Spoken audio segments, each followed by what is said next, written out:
Hello, welcome to Doctors of Courage interview of doctors who have been victims of illegal government attacks on us. I'd like to welcome Dr. David Stein from Milwaukee, Wisconsin. Dr. David Stein graduated from the University of Wisconsin Medical School in 1987. He did his residency in anesthesiology at the Cleveland Clinic. He worked in anesthesiology and pain management all the way from when he graduated till almost to the year 2000. And then in the year 2000, he developed his own full-time solo practice in pain management and has been doing that now since then. He performs all types of interventional pain management procedures, the epidurals, the facet injections, and so on, decompression, spinal cord stimulation. He also involves acupuncture, and of course, he does take care of the opioid medical management for patients. He has a physical therapist in his office, nurse practitioners, and his own drug testing lab. So he basically was a one-stop shop. And that's oftentimes what government agents like to go after. So anyway, he became a target. And so we're going to let Dr. Stein tell us a little bit about what happened to him. So Dr. Stein, can you first tell us kind of from the beginning, when you were, happily working and everything was going well with your practice and so on, how did things suddenly turn and what happened? Give us a little history. Okay. Well, things were going along, fairly well as you described. We had physical therapy, we had laboratory urine drug testing and so forth. And, I did the interventional procedures. In about 2016, the insurance companies did pull my contracts. I was in an independent physician network. And at that time, there wasn't any government action, against me, like a DOJ or something like that, except for there was an issue with urine drug testing, and I did have to pay a fine for that. But what they did do is they pulled my contract. So then I no longer had Medicaid contracts and the private insurance contract. So in 2016, things changed for me radically. So that at that point, all the patients that I had that were on opioid medical management, we continued those. And then a lot of the patients that wanted interventional management, they either paid for it, and some of them were still covered by Medicare. And I continued to do some injections, but most of that was done in about, summer of 2016. So I guess in that respect, that was the big kind of turning point. But it wasn't enough to completely destroy me at that point. It wasn't the biggest hit. The big hit came in 2019 when the state and the federal government came after me, and it appears that they probably were coordinating their efforts. The state in the beginning of the year asked for charts based on PDMP, the number of prescriptions that I wrote, and the DOJ came in with a big raid. And they did a newspaper write-up and things like that. And actually, I do think that the newspaper was tipped off before the raid. Yeah, they are. They usually have their truck sitting out front of your office when the cops roll in. Yeah, they didn't have that. They had that in my office. Yeah, well, so they were probably tipped off. But anyways, yeah. They had about 30 to 40 agents there. They had all of them had weapons. They had automatic rifles, they had, big trucks, things like that. And they took about 60 charts. We had paper charts at that time, and then we still do, actually. So they came in there, and basically nothing really happened. I mean, except I had to spend a lot of money on lawyer bills, of course. Yeah. The state case was going on, but we eventually got a stay on that because of the federal case, so that they would wait, the state would wait for the outcome of the federal. They probably figured I was just, I was, dead meat there. But what happened? We had COVID. That probably worked in my favor, but still they were coming after me, the feds. And in December of 2020, the DEA informed me that they would revoke my license, suspend it immediately, and it was on the basis of the testimony, the expertise, the report of Dr. Timothy King, who's a known proxy for the federal government. Basically, he's there to basically convict doctors and so forth. Convict anybody they point their finger at. That's right. He's been a menace, because he's been at least 20 plus cases, at least as far as indictments are concerned. I want to ask you a question, but before we'll come back and pick up the story from then on till today. But back when you first got attacked in 2016, now across the nation, there were a lot of attacks of pain management doctors. Lots of them. Were you aware of those attacks at the time? Oh yeah. Oh yeah. I was aware of that. How did you feel about yourself compared to them? Did you think, oh, I'm okay, I'm doing things right, and I'm not going to be a subject, or did you think that at some point they might turn on you? No, I thought that they would some point they would turn on us. Okay. I just think that it was just like at that point I had to give up doing most of my procedures because the contracts were pulled. And so then I had a bunch of patients still in the practice. My practice was at least probably twice as large before that, 2016. And then it was but I still needed to earn a living. And so I decided to keep the patients that I had, and I offered them, well, if you want to stay here, we will charge you the market rate for office visits, or you can go elsewhere and so forth and get opioid medical management. So I did that. I was doing I did urine drug testing like I did before. At that point, I didn't do any in-house urine drug testing. All the stuff like the physical therapy, most of the injections, urine drug test, that was all gone basically after 2016. So and so I just sent people out for urine drug testing, and so we would do that, and we get psychological testing. We had to do that, to determine suitability of patients to be on chronic opioid management. So things kept going along, albeit at a reduced level. But I wasn't just going to just give up at the time, but I had to do something. I was still at that point. In 2016, I was about 55 years old, so I wasn't in any position to just retire and stuff like that, and I had to pay mortgages and stuff like that. So, I really didn't have a lot of choice, that I had to keep working at something. And did you consider that what they had done as far as the early charges and the loss of your insurance contracts, that they were leaving a paper trail against you? Well, I think that they do that with everyone. I have to, right. And so, what they did is that there were some issues in 2016 with respect to billing of urine drug testing. Was very confusing as far as which codes to use. And I think that was a giant entrapment scheme. Now, wasn't charged for that, but I had to pay a fine. Yeah. And that's what they're after. They're after the money. Right.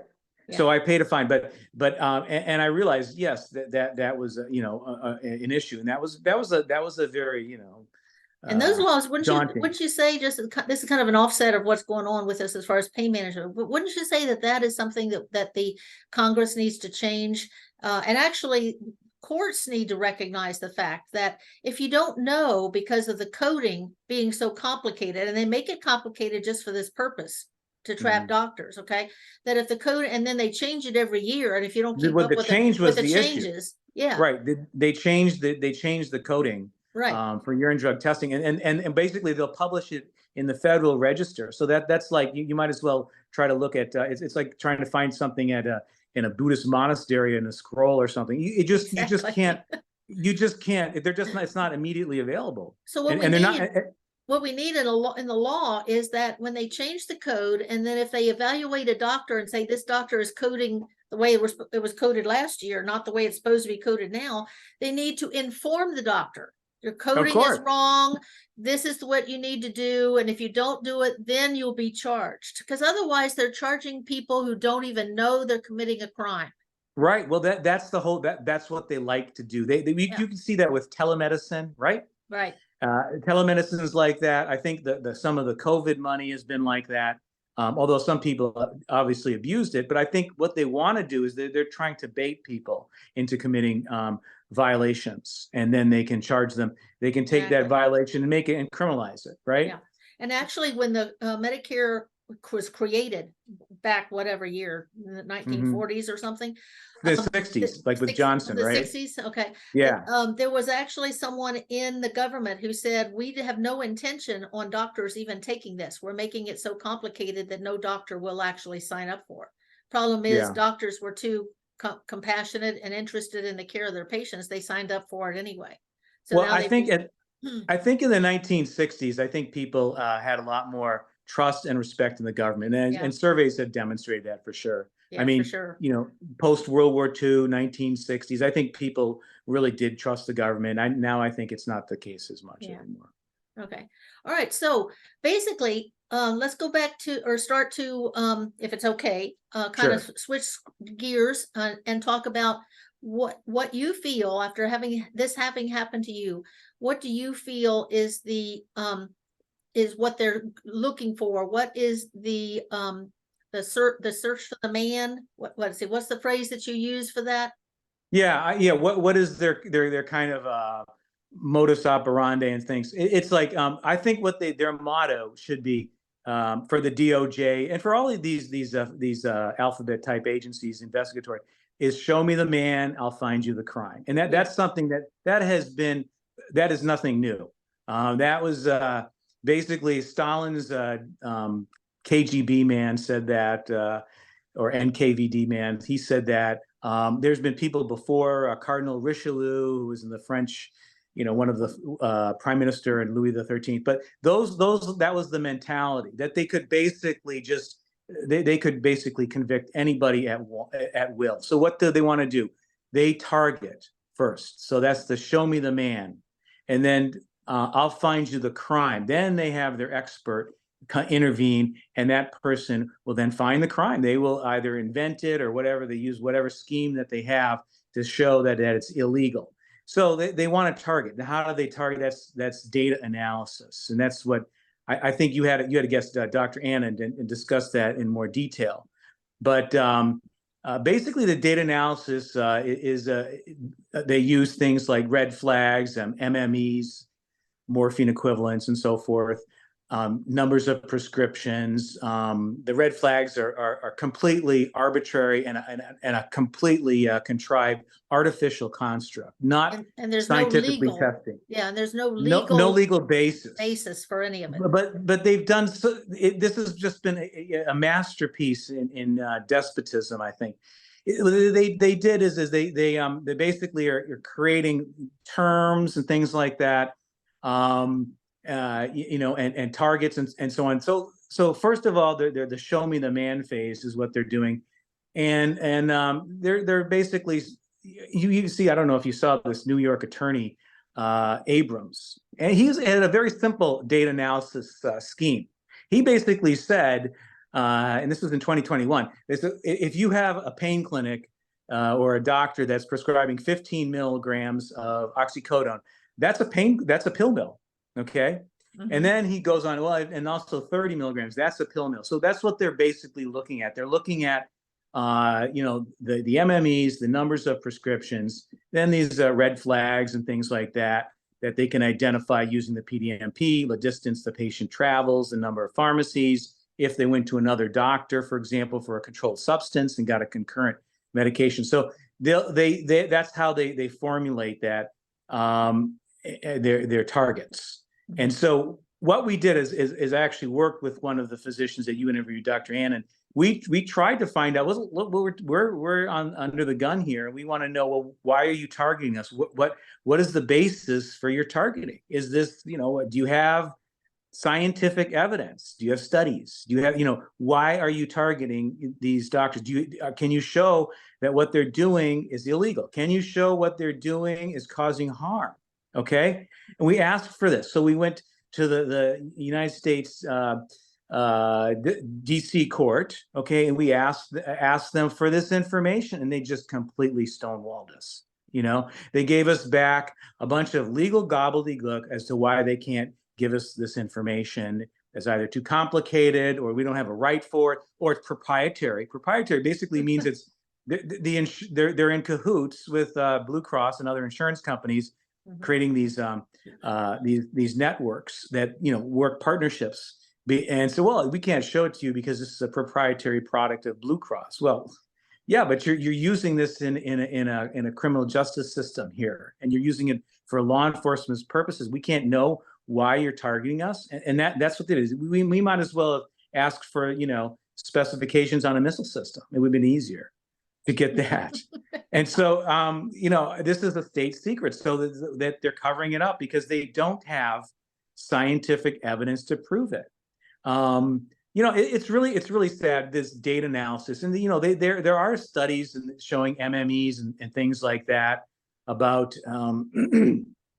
overdose rates and things like that. But we got to understand, MME is a very smoky and imprecise equivalency measure. It is not based on really rigorous science. It's subjective, initially subjective, because the initial studies for things like MME were done, or observational studies by nurses where they injected various types of opioids and compared the response from one to another. I don't see how you can be objective with that. That's very poor scientific research. So you're taking this subjective data, this subjective responses, and you're trying to objectify them, you know? So this concept of MME is such a bizarre concept, because we know that you give 10 milligrams of morphine to person A, they might have different genetics, different metabolism, and reacts differently. You can't say that it's equal, you know? Right. If I give 10 milligrams of morphine to Andre the Giant, you know, that's not going to have much effect than to some little guy or something like that. So that's not even taken in consideration in any of these studies. So this is bizarro land that they're creating policies on this basis. There's junk science and pseudoscientific, and they're enshrining it into law. But even though there's no scientific basis, they're using it to criminalize doctors. Using it to create propaganda. That's all it is. It's propaganda. Because we know that, you know, if you take anyone and put them on an opioid, and then you gradually, as they develop tolerance, which they will, that you raise it up, that's not going to hurt them. And what hurts them is when they get cut off. And then when they start going to withdrawal, and then they go to another doctor eventually they get to it, and they get put back on the same dose that they started them that they were on with you, and that now is no longer their level of tolerance, and then suddenly they either overdose, or they're forced to the street to use, you know, extremely potent drugs out there, and that's what's really causing the overdose. It's the government attacking us that's creating the problem, not the doctors doing their job. No, absolutely, because when they go to the street, they're going to get an unregulated and dirty product. Right. Okay, so that's what they're going to get. And you know the thing about, you know, this you know, MME, it's just really so uncontrolled and poor science, and so it's affecting all of the research and all of these studies that they purport to show overdoses and things like that are really bogus. But moreover, you know, you were discussing tolerance, how that MME doesn't take that in consideration, because somebody been on opioids for years, they're going to be tolerant, they can take a higher dose. So that's the MME equivalent doesn't make sense. And that also goes with this bogus lethal dose or toxic dose tables too, because that's not based on very rigorous science either. Because if you have a patient that's been on opioids for years, you can get a blood level, let's say, and you get your blood level, and it could be almost in the toxic range, but they're tolerant to it, right?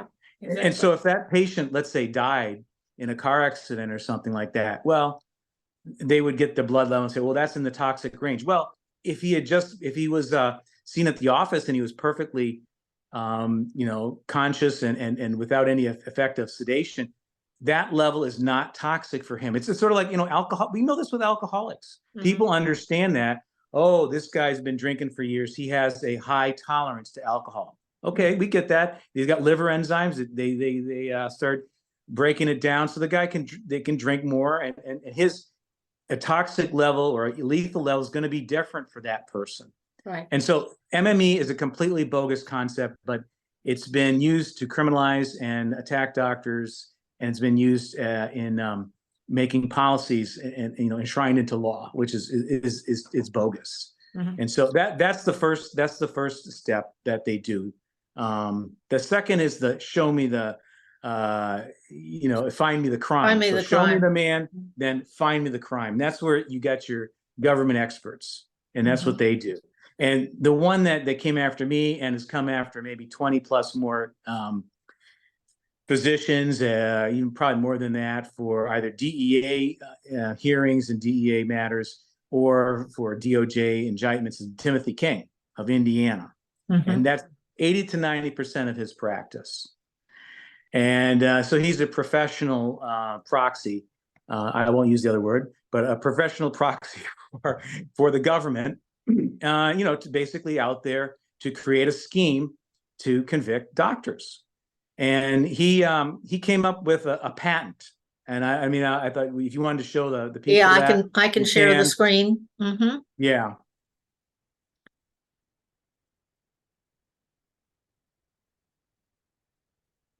Or I could show it if you want. No, I've got it. Okay. It should be showing. Yeah. Right. So yeah, that's kind of part of it here. But he has a U.S. patent publication, and it was filed in October 29th of 2019. But I'm sure he's been using this system for longer than that. And because I was attacked by him in 2020. But his abstract says that it's a forensic system, okay, method, including a methodology for analyzing medical and pharmacy data to determine the legitimacy of controlled substance prescription use and to detect fraud, abuse, and/or diversion of controlled substances. Okay, so what he does is, and I think you saw it with that first sheet that you had on there, he has like a grid. And so, yeah, there you go. So he has a grid that he uses. Yeah, it's all of that.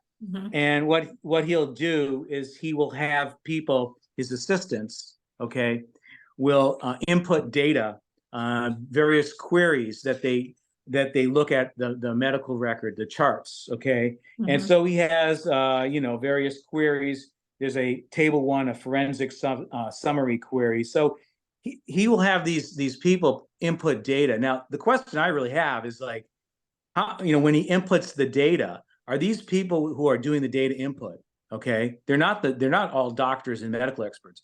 Are they making determinations about significance of data or any analysis? I think that's a very legitimate question here, because if they are, what they're doing is King is using their analytical ability, and they're not experts, to make to make his summaries, because he will say things like targeted question queries are like, is there a legitimate objective diagnosis or subjective complaint?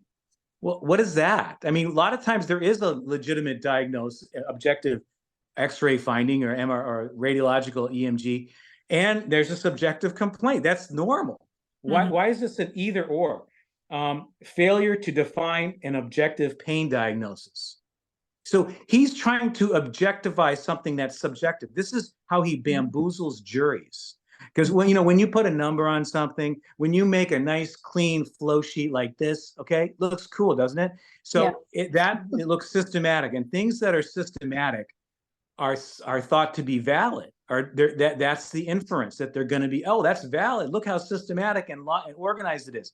Well, he could be organizing his stamp collection or something. I don't know. That doesn't mean that it's a valid. It could just be this is necessarily scientifically valid. It's not peer reviewed.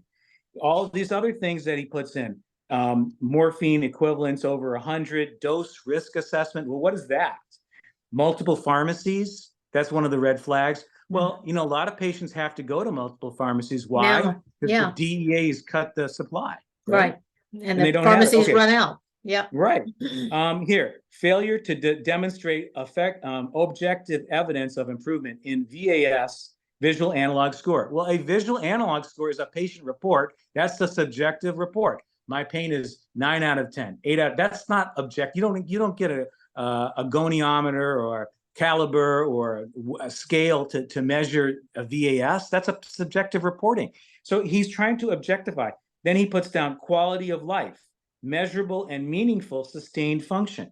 What is that? Is he specifically referring to like a more systematic functional capacity exam? No, he isn't. He's just putting junk out there that the assistants have to interpret from the chart as being that.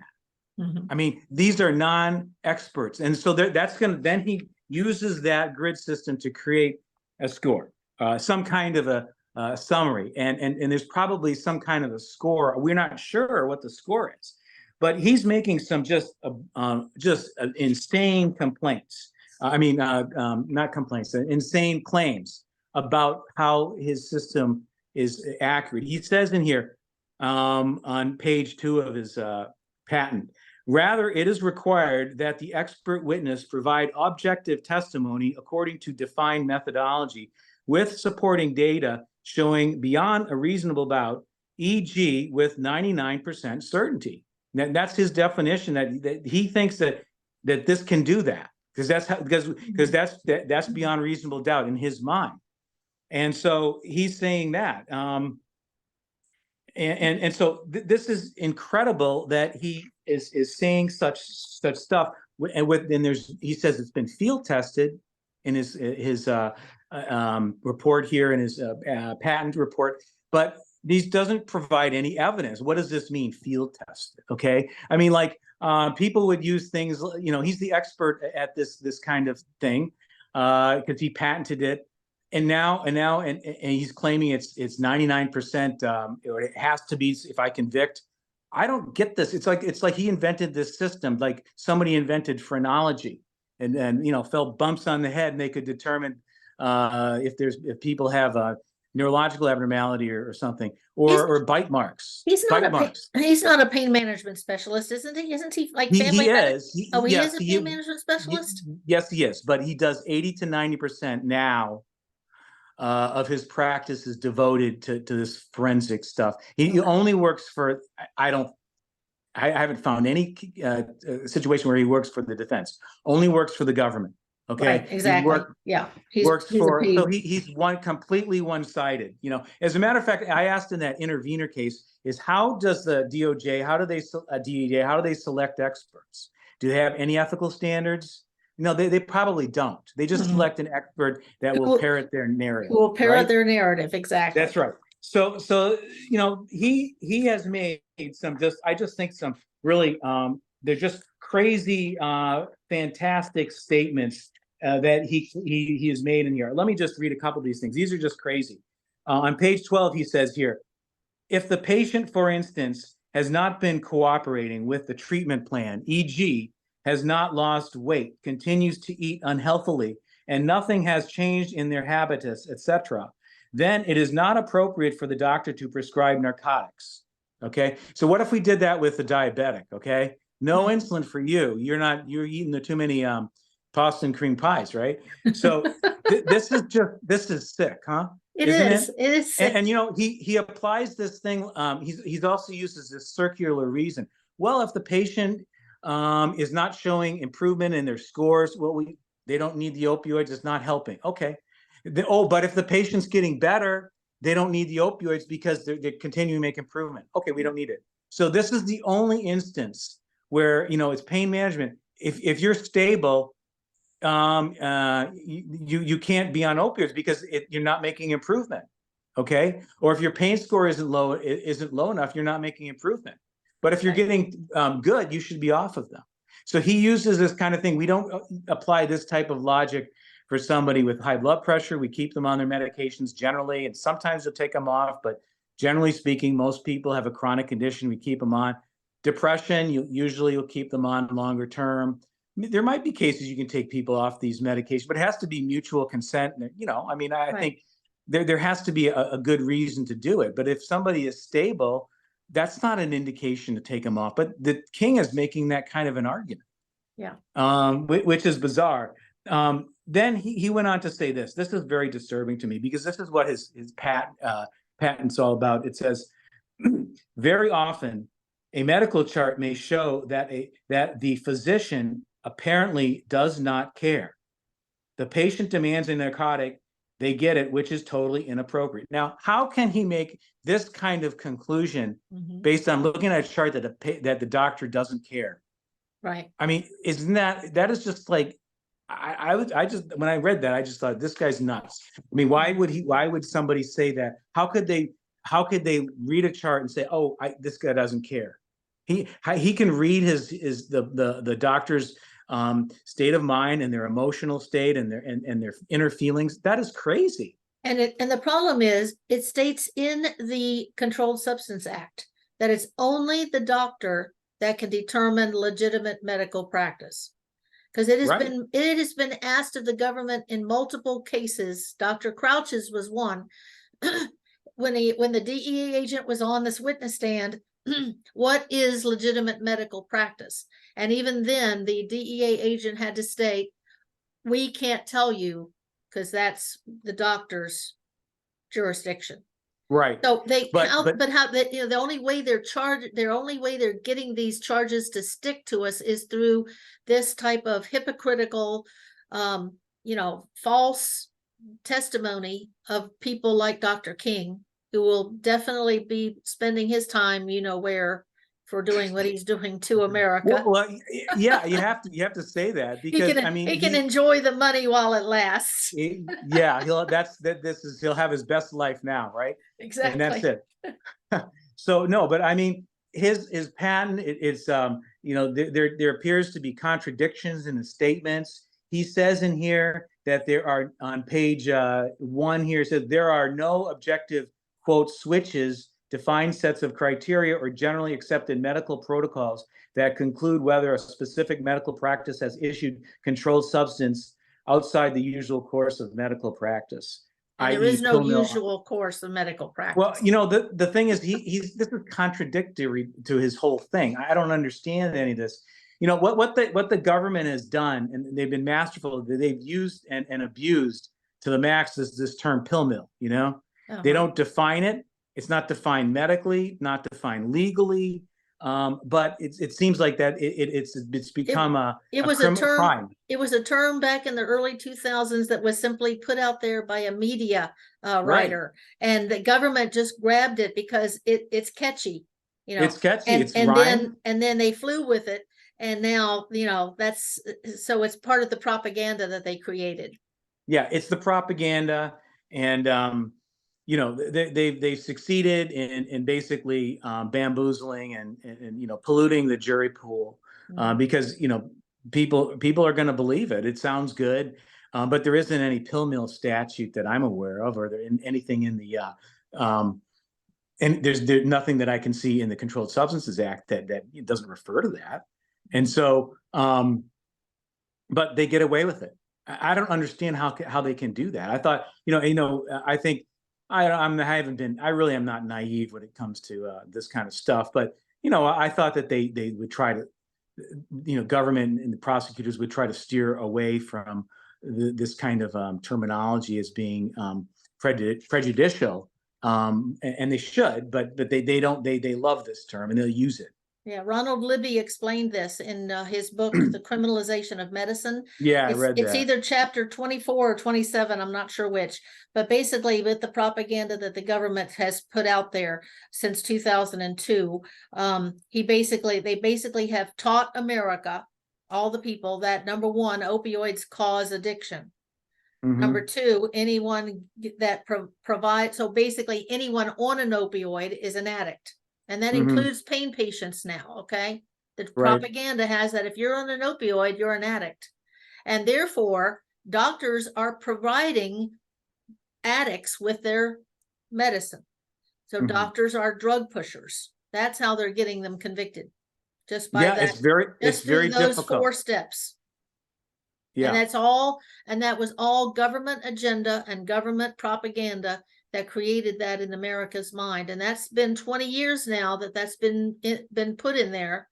And it takes 50 years to offset propaganda. So we've got another 30 years unless we can change things through people recognizing the fact that this is propaganda and that opioids are not the cause of addiction, that we'll be able to change things faster than 2050. But Yeah. my prediction is before 2050 arrives, by 2030, we will not have opioids in America. Well, the thing is that you have to ask yourself why is this all happening? And this just seems like some type of a neo-eugenics program. Because what's happening now is these pain patients are dying off. They don't even want to study it either. But they're dying off because their pain is poorly controlled. They're having strokes, heart attacks. They're committing suicide, that kind of, or they're going to the street for fentanyl and dangerous drugs and so forth. So maybe that's one of their motives here. Their motives, yeah. Right. And the second thing is get rid of those patients that are costing them money rather than cost money. Well, that's why the insurance companies were so eager to work with the DOJ and the DEA and the FBI, because they could give them data and target doctors and so forth and reduce prescribing. Yeah. Yeah, and it's such an invasion of people's privacy. People need to recognize the fact that the PDMP by itself, because it lists all the medicines that people are on that are controlled substances, that even if a person is taking a steroid for transgender issues or or some other thing, that they are basically on a list of people getting controlled substances, and the government can monitor them. And we also now have there is a bill in Congress now. I don't know if you're aware of it or not. I can't quote the number, but there's a bill in Congress now that is going to, if it gets into a law, basically anyone on an opioid will be monitored by the government. Right. Now, what does that sound like? Is that Hitlerism or what? Well, that's totalitarianism. Hitler would have loved to have something like that. Yeah. But there are these kind of bogus, kind of like ankle monitors and things like that, or different types of machines or techniques that they have of trying to determine, if the patients are taking their pills on time and stuff like that. I think, have you seen some of those devices that they're trying to market for compliance? I've seen them advertised. Yeah. Well, they're trying to make money on that because they know the government, that's their drift. But is that being put out there by the insurance companies, like Blue Cross or Aetna? Do they try to get their patients that are on medications to buy those kind of things, or do they offer? Not that I know of. I think it's probably somebody that's just trying to make a buck, but they see that they kind of see like, well, this is a good way to do it. It's sort of like the other kind of like the pseudoscientist, the pseudoscientific things like yoga or meditation or something like that. That they're innocuous, but they're not effective. And so pushing a bunch of that. But they're just distractions. They're not going to be effective. But I don't think the government's interested in helping people. They reduce their pain. No, they're not really interested in that, and I think they really want the drug war to continue, or the illegal drugs to continue, because they need that war to continue. You got to have in order to have a DEA, you need you have to fight against somebody, and so even though they're going after the doctors, that they can still go after these cartels or something like that, but that keeps them in business, right? Keeps the prisons going, right? Right. And keeps the money laundering banks going too, doesn't it? Yeah, it's an agenda. Right, and it also supports the U.S. dollar as a reserve currency, because now we don't have the petrodollar. Now we have the narco dollar, and we have the dollar, the human trafficking dollar, and the arms trafficking dollar, because those transactions are conducted in dollars. And if they weren't, that would be bad for the dollar. But so the U.S. is a kind of a nexus of illegal trade. That's good for supporting the dollar, because just think about it, if they didn't have this kind of activity, money laundering, transactions in dollars, well, the demand for dollars would go down, wouldn't it? And then you'd have less value in the United States. So there's a lot of that too, I think, going on. as well. I'm sure that it's intentional. Yeah. Well, I'm really sorry that this happened to you, and I hope that your life you're able to enjoy, your are you retiring now, or what is it that you're Well, planning on doing? yeah, I do need to like my practice is going to be done, but I'll need to sell my building and the house and stuff like that. So, and then they can try to enjoy retirement, but it's difficult in this market. Yeah. So, but hopefully I can get into something else, and I try to put this behind me. I try not to think about it all the time. I Right. mean, if I can get past it, I don't have to think about it and just become bitter. That's all. No, That's not don't what I want want to that. do. Yeah. No. God has a plan. He has a plan for me. He has a plan for you, and he has a plan Right. for this country. So we just have to bear with it and ask him for his guidance, and hopefully he'll lead us in the direction he wants us to go. That's Yeah. all I I can do mean, at this point. Yep. So, Hopefully, I mean, if the door shuts, then maybe another one will open, and hopefully it's within his God's will, and they could do something, in his will, and so that's what I'm hoping that can happen. But right now, I'm still sort of in this kind of limbo state because I have to kind of close things down, and I got to be able to sell like buildings and stuff like that, building and that. and hopefully your patients will find somewhere else to go. Yeah, we gave him the 2-month notice, and it's going to be tough, but I don't. The government isn't going to care about that. It's really sad. Yeah. So, Yeah. all right. Well, any final words that you would like to put out to the people? Any summarization? Yeah. Well, I think that I just go back to the two major things: the show me the man, and I'll find you the crime, the data analysis, and the government expert. And I think if we can get at these government experts and make it not worth it for them, that will go a long way. Even though other ones could pop up, but if they are, if we can get some, I've done things like complaints at the state medical board and things like that. If we can get that to the point where the state medical boards look at them, maybe possibly a way of suing them or suing the patent, his company that has this patent. If this person, has this kind of thing, his patent is clearly defective, it's fraudulent, in my opinion, it's clearly defective. I don't see why, you couldn't sue his company for that. If his company is sued, he won't be able to get insurance for that kind of stuff to insure his company. So maybe that's one of the ways to take it. This is the weak link, in my view, with the government, is their expert. They can't really go quite beyond the expert. They have to have some kind of expert to accuse the doctor, and if we can show that the experts will be attacked and it's not worth it for them and they'll be sued, maybe they'll, new experts will think twice. The only thing with that, David, is that look at all the pain patients. Pain doctors. I mean, you'd think after 20 years, people would start getting the message, oh, if you treat pain, you're going to be charged by the government for a crime and spend life in prison. I think there's going to be people out there that even if we get rid of Tim King and Munsing and the rest of them, there'll be other ones to step in their place. I don't think. Well, there might be other ones that, you'll play a game of whack-a-mole or something like that. but I think, I mean, if you can kind of show that, well, if you do something like that, you'll get ostracized from the medical community.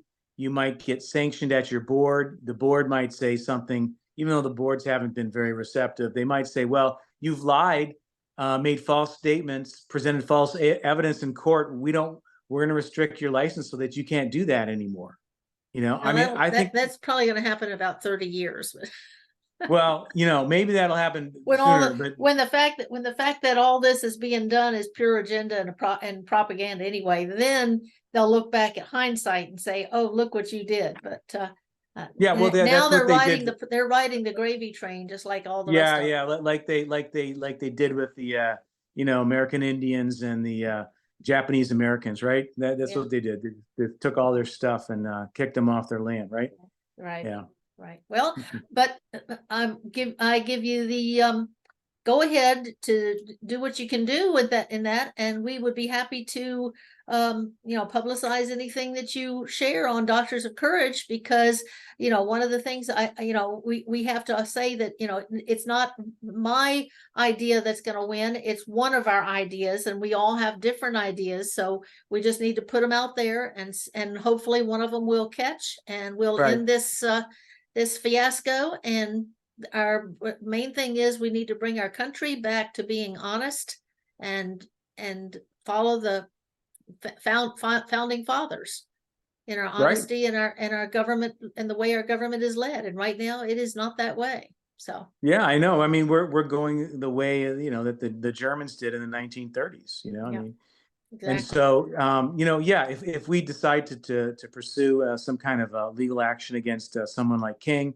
we'll have. I mean, there's all sorts of issues we'd have to face, qualified immunity, things like that. But you can't really commit crimes and claim qualified immunity. And so there might be an opening there. So I'll certainly want to update you on that, because I think that would be of interest to a lot of your readers. Yeah. Okay. Well, thank you so much, David. Okay. Thank you, Linda. Wish you very well, and I'll keep you in our prayers, and also all of your patients in our prayers, so that they are able to continue their care. Okay. Thank you, and God bless. All right, thank you. Bye-bye. Bye.